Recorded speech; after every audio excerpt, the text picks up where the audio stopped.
A reading from Mark chapter 7, verses 24 through 37. From there he set out and went away to the region of Tyre. He entered a house and did not want anyone to know he was there. Yet he could not escape notice. But a woman, whose little daughter had an unclean spirit, immediately heard about him. She came and bowed down at his feet. Now this woman was a Gentile of Syro-Phoenician origin. She begged him to cast the demon out of her daughter. He said to her, "Let the children be fed first, for it is not fair to take the children's food and throw it to the dogs." But she answered him, "Sir, even the dogs under the table eat the children's crumbs." Then he said to her, "For saying that, you may go. The demon has left your daughter." She went home, found the child lying on the bed, the demon gone. Then he returned from the region of Tyre and went by the way of Sidon towards the Sea of Galilee in the region of the Decapolis.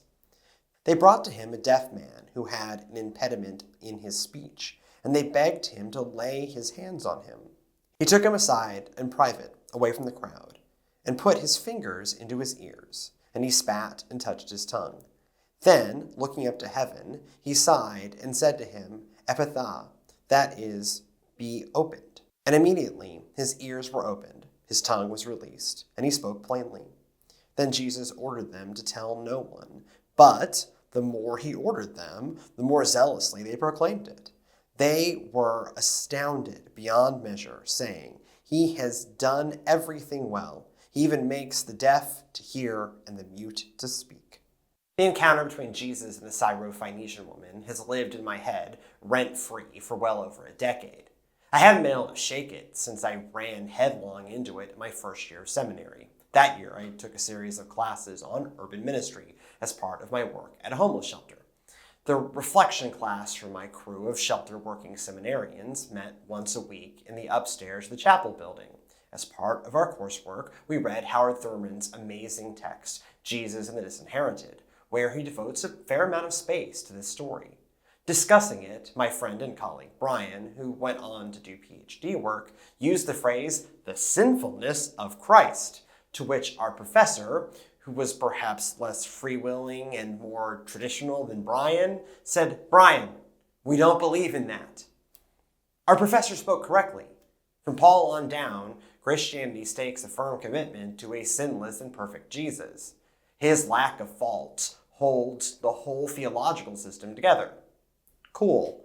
So what do we do with this scene where Jesus compares a woman to a dog and to our 21st century ears sounds more than a little prejudiced? Thurman uses it as an opportunity to deeply ponder the nature of a profoundly embedded discriminatory social system, and Jesus goes on to extend the healing and power of God to this person usually considered far beyond the definition of God's people. Still, I find the dialogue jarring. Reading it again from Mark chapter 7, verses 27 and 28.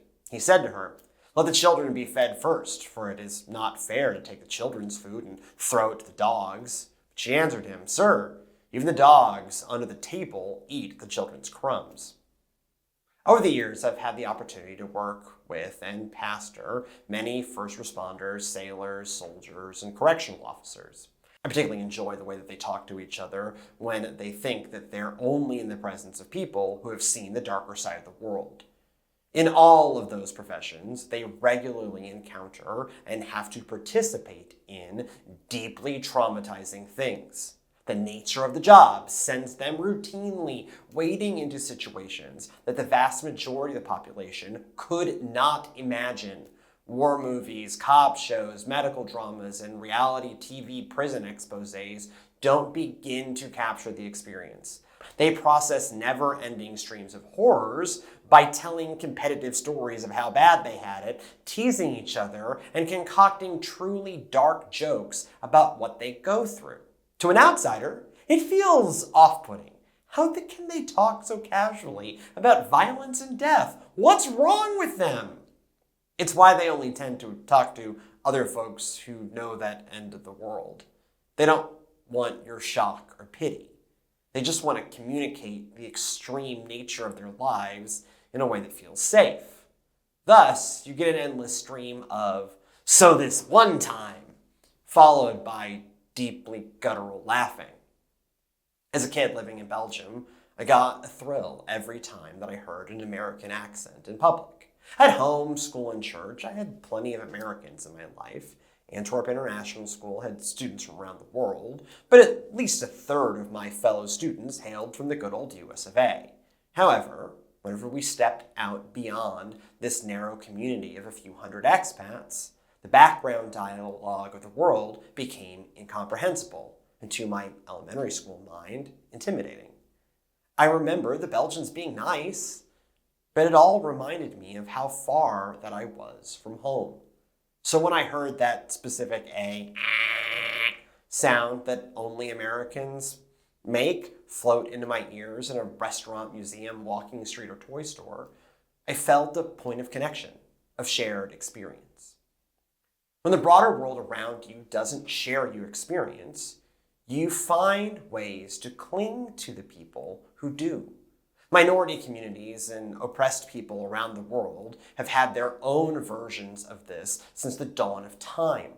All communities form their own codes of conduct, and often, when your code of conduct doesn't match the ambient culture, you code switch to match and blend in.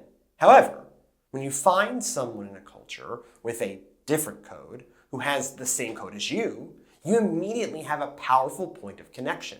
Maybe they came from the same culture, language, country, or ethnic group. Or like soldiers, sailors, first responders, correctional officers, cancer survivors, or new mothers, maybe they have the same life and perspective-altering experience.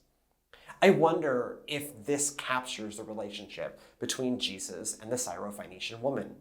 They come from different ethnic groups and most likely communicated in their second language. Generally speaking, Syrophoenicia had greater wealth than Galilee and Judea, so the semi-homeless traveling rabbi son of a carpenter probably had a different lifestyle than his interlocutor.